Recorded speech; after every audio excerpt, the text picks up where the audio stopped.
Fala galera, sejam bem-vindos a mais uma aula aqui no canal Biologia Legal. Para quem não me conhece, sou o professor Rodrigo Gimenez e hoje vou estar começando aqui uma série de videoaulas preparatórias para o Enem 2025. Então essa é a primeira aula onde nós vamos trabalhar a introdução ao estudo da biologia, vamos aprender alguns conceitos básicos da biologia e depois iremos trazer aí aulas de todas as áreas da biologia para te preparar para a prova do Enem, para provas escolares e também para concurso público. Já convido você aí para se inscrever nesse curso completamente de graça, clicando aí no sininho e nas notificações e clicando em todas, que assim todas as aulas que nós postarmos aqui, você estará recebendo a notificação para se preparar para fazer os seus estudos. E se tiver dúvidas, tá, você pode também enviar as dúvidas aí nas mensagens, né, nos comentários, colocar suas dúvidas nos comentários, que eu estarei respondendo todas as dúvidas, beleza?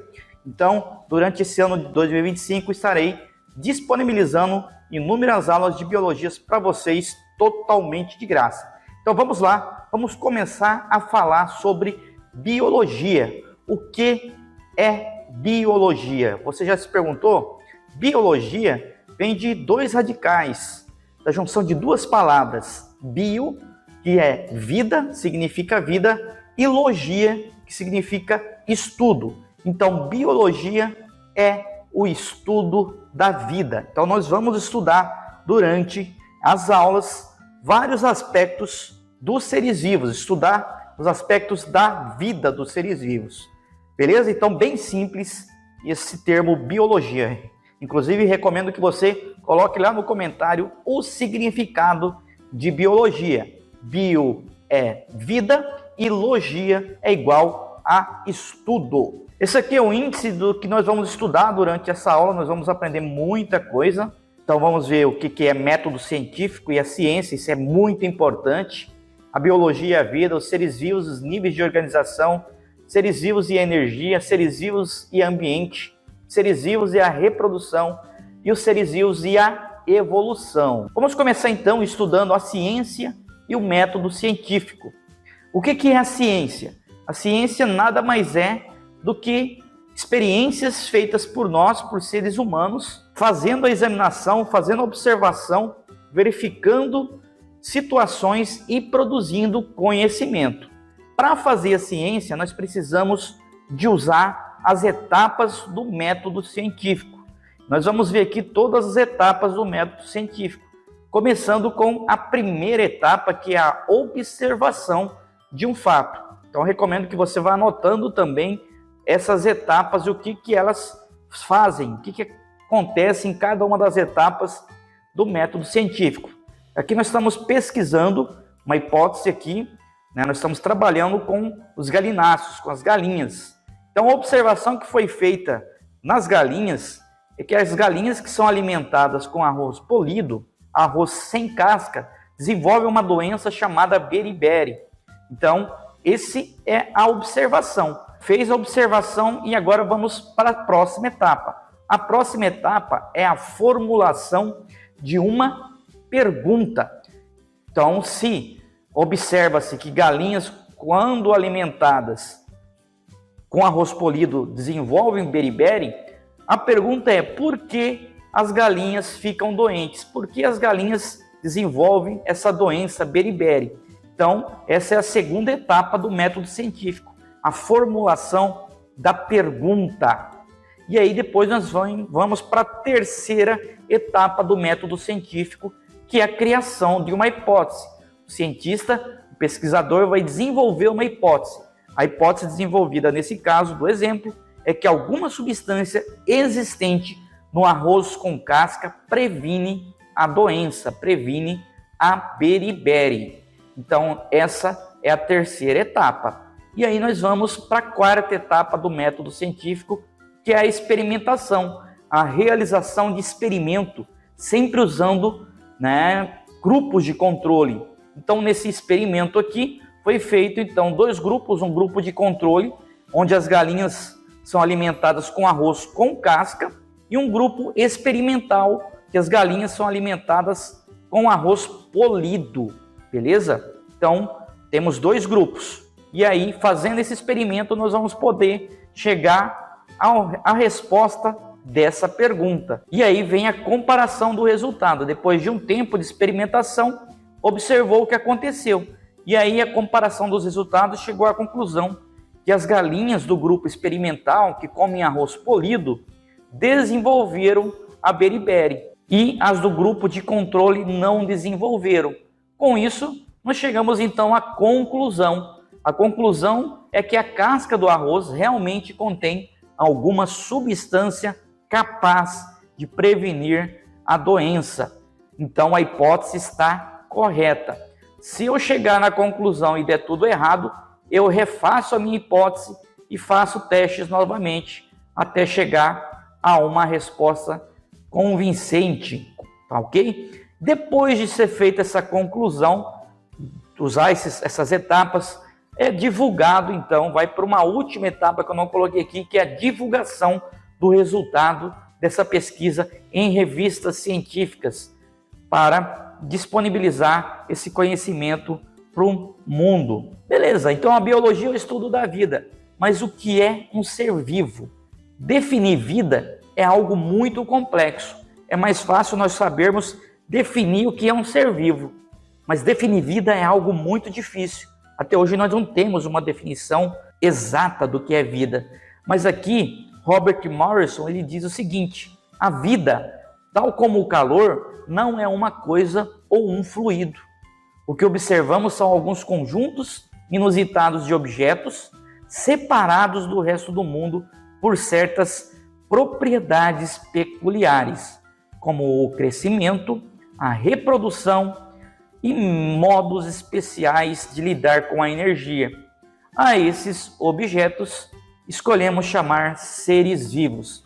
Vocês viram aqui que ele não definiu vida, mas ele definiu algumas características que o ser vivo possui, qualquer ser vivo vai ter. E nós vamos, inclusive, estudar agora, essas características dos seres vivos. A unidade da vida, ela é composta pela composição química e pela organização celular. Na composição química, os seres vivos vão possuir água, proteínas e ácidos nucleicos.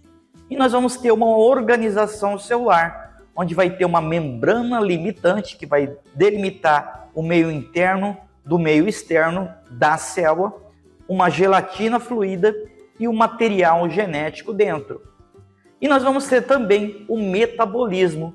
Metabolismo nada mais é do que reações químicas que ocorrem em um ser vivo, envolvendo a obtenção e a liberação de energia, a formação, o desenvolvimento, a manutenção e a renovação dos componentes celulares. Então, o metabolismo é o conjunto de todas as reações químicas que ocorrem dentro de um organismo, dentro de um ser vivo, que pode ser um ser multicelular, que nem eu e você, ou um ser unicelular, como uma bactéria. Os seres vivos possuem uma correlação entre a sua forma e a função, ou entre a forma do seu órgão e a função desempenhada por ele. Aqui, por exemplo, nós temos as folhas das plantas. As folhas são lâminas aí, verdes e achatadas, que vão estar dispostas ao longo dos ramos das plantas com a finalidade de fazer a captação da luz que vai ser utilizada na fotossíntese. Então, essa é a correlação entre a forma das folhas das plantas com a sua finalidade principal, que é a obtenção de energia, a captura de energia da luz solar. Os seres vivos possuem excitabilidade e movimento. Isso quer dizer que os seres vivos podem ser excitados, podem ser motivados a se movimentar, a realizar algum tipo de trabalho, por exemplo. Aqui nós temos esse animal, esse camaleão, ele avista uma borboleta, tá, um inseto, e o que ele faz? Ele estende a sua língua, ele lança a sua língua para pegar e comer e recolher a sua refeição. Então, ele foi excitado pela visão e desenvolveu um movimento aí para capturar este animal, este ser vivo, essa comida dele. Os seres vivos possuem reprodução e desenvolvimento. Então, reprodução e desenvolvimento só ocorre com o ser vivo. Então aqui nós temos ovos de um pássaro, que nasceu os filhotinhos, estão nascendo, aqueles já estão um pouquinho maior e aqueles já estão bem maiores. Então teve a reprodução, botaram os ovos e aqui está ocorrendo o desenvolvimento. O desenvolvimento é o crescimento, o amadurecimento do organismo até chegar na fase adulta, na fase reprodutiva. Os seres vivos também passam por evolução e adaptação. Olha só essa raposa, como que ela é totalmente adaptada a viver no Ártico. A raposa do Ártico, ela tem uma espessa camada, né, de pelos que protege ela do frio. Então ela vai ter como se fosse uma blusa bem espessa. Além disso, essa raposa do Ártico, ela é branca nas regiões na época do frio. A finalidade dela ser branca não é à toa. Ela é branca para se esconder, para se camuflar no ambiente, para conseguir capturar as suas presas. Então elas passaram, no passado provavelmente tinham raposas brancas e pretas de cores mais escuras. E o que aconteceu?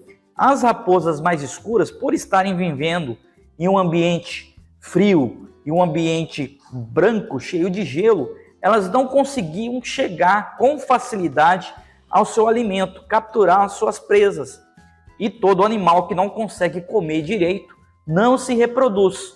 E o que aconteceu? Essas raposas escuras no passado não passaram adiante as suas características. Por quê? Porque elas não conseguiram se reproduzir, morreram e foram eliminadas do ambiente, ficando no ambiente os seres vivos que foram selecionados pelo próprio ambiente, processo que nós chamamos de seleção natural, onde deixou os animais mais adaptados, mais aptos a viver naquele local. Por isso que o urso polar também é branco. E o urso pardo das florestas, ou urso negro, ele não é branco, ele já vai ter uma cor mais escura. Por quê? Porque eles vivem nas florestas e para capturar as suas presas, eles têm que estar nas sombras, escondidos de trás de árvores para capturar as presas. Já na neve não, é o contrário. Eles têm que ter a coloração branca para capturar, para ficar escondido, camuflado, para capturar as suas presas. A vida na Terra depende da energia da luz solar e da reciclagem da matéria. Então toda matéria, toda vida aqui da superfície terrestre depende direto ou indiretamente da energia solar, da energia luminosa. Diretamente as plantas, os seres que fazem fotossíntese, e indiretamente os animais que se alimentam das plantas, os consumidores. As plantas são chamadas produtores e os animais consumidores. Quando esses animais e essas plantas morrem ou caem partes do seu corpo, fezes, por exemplo, folhas velhas e frutos, eles são decompostos pelos seres decompositores, que decompõem essa matéria que estava nos corpos dos seres vivos, transformando elas novamente em minerais que vão ser reintroduzidos aqui na fotossíntese. Então isso é a reciclagem da matéria. Então a energia luminosa é capturada pela planta, que cresce, produz energia, produz substâncias, açúcares e carboidratos, que fica armazenado em suas folhas e frutos, troncos e raízes. Vêm aí os animais herbívoros, que são os consumidores primários, que se alimentam. Quando eles morrem, o que acontece? Ou jogam resíduos no chão, ou morrem, os cadáveres, né? Vão ser reciclados pelos decompositores, que vão decompor eles, liberando os nutrientes que vão ser utilizados novamente aqui pela planta. Então, isso é o ciclo da matéria e energia no nosso planeta. Aqui são os níveis de organização da vida. A vida ela é bem complexa, mas ela começa sendo formada por átomos. Átomos que vão estar se agrupando, formando moléculas como as moléculas do gás oxigênio, como o oxigênio ou o hidrogênio. Esses átomos de oxigênio e hidrogênio vão estar se unindo e formando moléculas, como a molécula da água. As moléculas diferentes vão estar se unindo e formando componentes celulares ou as células. As células, por sua vez, vão se agrupar formando tecidos. Aqui nós temos uma célula óssea e aqui nós temos um tecido ósseo, porque nós estamos trabalhando com o sistema esquelético, ou sistema ósseo, né? Esses tecidos ósseos vão se organizar e formar órgãos, que são os ossos. Então, cada um dos ossos do nosso corpo e dos animais são órgãos. E o conjunto de todos os órgãos, de todos os ossos, no caso, forma aqui um sistema, que nesse caso é o sistema esquelético. Porém, o ser vivo não possui apenas esqueleto, não possui apenas sistemas esqueléticos, possui outros sistemas. E o conjunto de todos os sistemas vai formar o corpo do indivíduo, o organismo, no caso aqui, um lobo. O lobo, por sua vez, ele não vive sozinho no ambiente, ele vai estar vivendo aí com seus pares. Então, quando nós temos mais de um lobo em um determinado local, nós chamamos esse conjunto de seres vivos, de lobos aqui, que são da mesma espécie, a alcateia, nós chamamos de população. Então, a população é um conjunto de organismos de seres da mesma espécie. Porém, na natureza, nós não vamos ter apenas uma espécie convivendo, nós vamos ter vários seres vivos de várias formas, como no caso aqui, plantas, os lobos e os coelhos. Então, nós temos populações diferentes vivendo e se relacionando. Isso aqui nós chamamos comunidade. E um conjunto de comunidades vai formar o que nós chamamos de ecossistemas. Ecossistemas envolve tanto os seres vivos quanto os fatores que não são vivos, os fatores abióticos. Os seres vivos nós chamamos na ecologia de fatores bióticos e a água, o ar, o calor, o solo, as rochas são os fatores abióticos. Todo esse conjunto, então, forma os ecossistemas. Um exemplo de ecossistema você pode lembrar aí facilmente de um deserto. É um exemplo de ecossistema. Um oceano também é um exemplo de ecossistema. E o nosso planeta vai conter inúmeros ecossistemas que vão formar a maior organização da vida que nós conhecemos até o dia de hoje, que é a biosfera. Biosfera consiste, então, em todas as regiões do planeta que contém vida. Os produtores, como as plantas, algas e algumas bactérias, são seres autótrofos ou autotróficos. Esses seres, eles fazem o quê? Eles são capazes de produzir o seu alimento. Eles possuem clorofila presente nas suas células e essa clorofila vai fazer o quê? Vai capturar energia luminosa, vai absorver energia luminosa e vai converter essa energia luminosa em energia química, formando as substâncias, a matéria orgânica. Então, os seres produtores são seres que produzem matéria orgânica, que eles mesmos utilizam essa matéria orgânica para se alimentar e para o seu crescimento. Aqui é a equação simplificada aqui da fotossíntese, onde nós vamos ter os reagentes e os produtos. Os reagentes da fotossíntese é a água e o gás carbônico, que vão ser absorvidos pelas folhas, vão no cloroplasto, onde tem a clorofila, que captura a energia luminosa e vai utilizar essa energia luminosa para quebrar essas moléculas aqui e formar matéria orgânica, quebrar e unir, né? Para formar matéria orgânica e oxigênio. Nós teremos aula específica aí mais para frente sobre fotossíntese e respiração celular, tá bom? E os seres consumidores e decompositores são animais e protozoários e bactérias que vão se alimentar dos seres produtores, de outros seres vivos. Então a energia aí que os heterotróficos necessitam, que são os animais que se alimentam de outros seres vivos, são seres heterotróficos, eles não conseguem produzir o seu alimento, eles não conseguem produzir a sua energia, eles têm que obter essa energia se alimentando de outros seres vivos e fazendo uma reação química chamada de respiração celular aeróbica. E aqui nós temos uma representação simplificada da respiração celular aeróbica, onde a glicose, o gás oxigênio vão reagir para formar gás carbônico, água e produzir energia e matéria. A inter-relação entre a fotossíntese e a respiração celular aeróbia é fundamental na manutenção da estrutura biótica do ecossistema. Então, os seres fotossintetizantes, autotróficos, capturam a energia luminosa, fazem a fotossíntese, né? Então, algas, plantas e bactérias realizam a fotossíntese, produzem matéria e energia e liberam para o ambiente. Produzem glicose, que é matéria, que são os açúcares, gás carbônico, que é liberado para o ambiente. E o que acontece? Tanto plantas quanto animais vão quebrar essa glicose, reagindo essa glicose com oxigênio. E nessa reação, na respiração celular, libera gás carbônico e água, que vai ser utilizado na fotossíntese novamente. Então tem uma interdependência, tem uma relação entre respiração celular e fotossíntese. Eu recomendo que você anote esse esquema aqui também no seu caderno. Zebras, leões e abutres convivem aí no mesmo ambiente e ocupam nichos ecológicos diferentes. O que é um nicho ecológico? Nicho é como se fosse a profissão do ser vivo no seu habitat. Então, por exemplo, a zebra é um ser consumidor primário.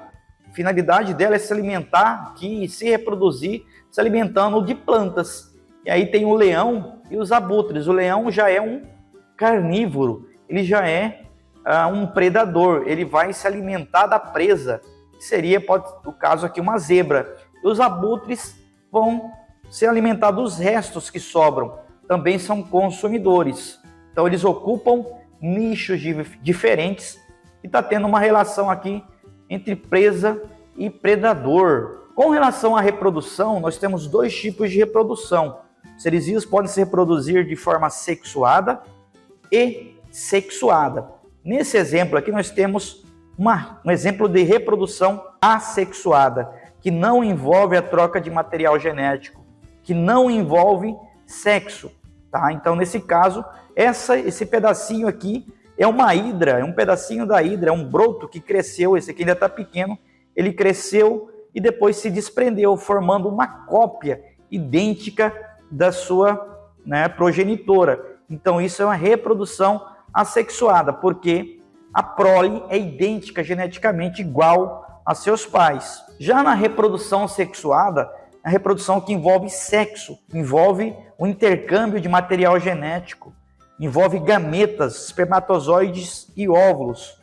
E ocorre então a fecundação, formando um zigoto ou célula-ovo. A partir desse zigoto e célula-ovo vai originar o corpo de um novo organismo. Também teremos aulas específicas sobre reprodução aí no nosso curso.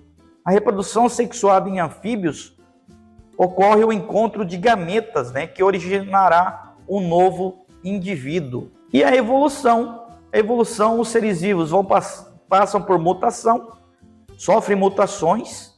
Essas mutações possibilitam uma variabilidade genética maior, ou seja, possibilita que os seres vivos sejam diferentes um do outro, mesmo sendo da mesma espécie. E aí a natureza seleciona os mais adaptados a um determinado ecossistema. Isso chamamos de seleção natural, que leva à adaptação dos seres vivos, que leva os seres vivos a serem adaptados ao seu ambiente. Aqui nós temos evidências da evolução. A principal evidência da evolução são os fósseis, mas nós temos outros. E aqui nós temos dois exemplos de fósseis. Este aqui, por exemplo, é o fóssil de um peixe que foi encontrado na formação de Green River, nos Estados Unidos. E aqui é a cabeça de fóssil de um dinossauro, tipo um pássaro dinossauro, encontrado no Novo México. Essa foi a nossa primeira aula do curso, uma aula introdutória à biologia. Espero que você tenha aprendido bastante comigo durante essa aula. Peço para você, se você quer aprender bastante e fixar esse conteúdo, anote no caderno o que foi falado, os textos que foram passados aí na tela do computador. Vai nos comentários, coloca também o que você aprendeu, o que você estudou, o que você entendeu, que tudo isso vai ajudando você a fixar esse conteúdo no seu cérebro. E aí no dia da prova você vai gabaritar. Coloca seu nome aí, de onde você está estudando, se preparando para o Enem, qual o curso que você pretende fazer aí, beleza? Então vamos ficando por aqui. Um forte abraço e até o próximo vídeo. Tchau, tchau.